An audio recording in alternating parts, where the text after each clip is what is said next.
दिल्लीतून आदेश आले, गुजरातवरनं आदेश आले आणि दुर्दैव असं की राज ठाकरे साहेबांचा मी फॅन होतो, पण आता दिल्लीचे आदेश ते ऐकायला लागलेले आहेत। लोकसभेला काय झालं हे सगळ्यांनी बघितलं। आता फक्त एकच पर्याय महायुतीकडे राहिलेला आहे की मतं विभागली गेली पाहिजे। मग त्यासाठी जे कुठले पक्ष आहेत, नेते आहेत, त्यांचा वापर हा भाजपकडनं सरळ पद्धतीने त्या ठिकाणी केला जातोय। आणि दुर्दैव असं की राज ठाकरे साहेब हे आता दिल्लीचं ऐकायला लागलेले आहेत।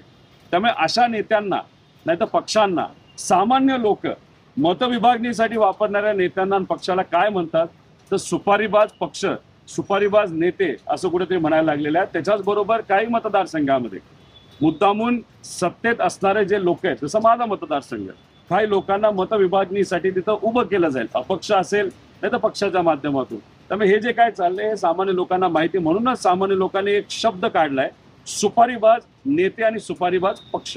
मग राज ठाकरे साहेबांमध्ये हिंमत असेल तर देवेंद्र फडणवीस साहेबांबद्दल बोलावं की जर जातीय द्वेष नाहीतर या दोन विविध समाजामध्ये द्वेष जर कोणी निर्माण केला असेल तर भाजपच्या लोकांनी केलेला आहे।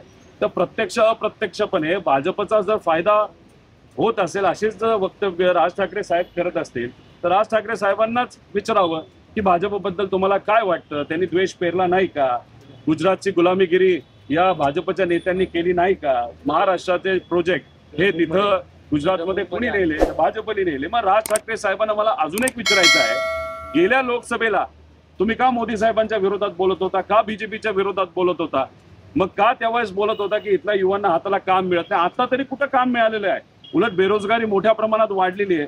मग आत्ताचे युवक काय वेगळे युवक आहेत का? 5 वर्षात असं काय बदललं की तुम्ही आता भाजपची बाजू घ्यायला लागलाय? दिल्लीकरांसमोर दुर्दैवानं असं बोलावं लागतं की झुकायला लागलेला आहात। त्यामुळे हे जे काय आहे आता लोकांना तिथं माहिती आहे। त्यामुळे तुम्ही कोणाची बाजू घेता याच्यापेक्षा लोकच निर्णय घेणार आहे कोणाला बाजूला खड्यासारखं काढायचं आणि कोणाला निवडून द्यायचं।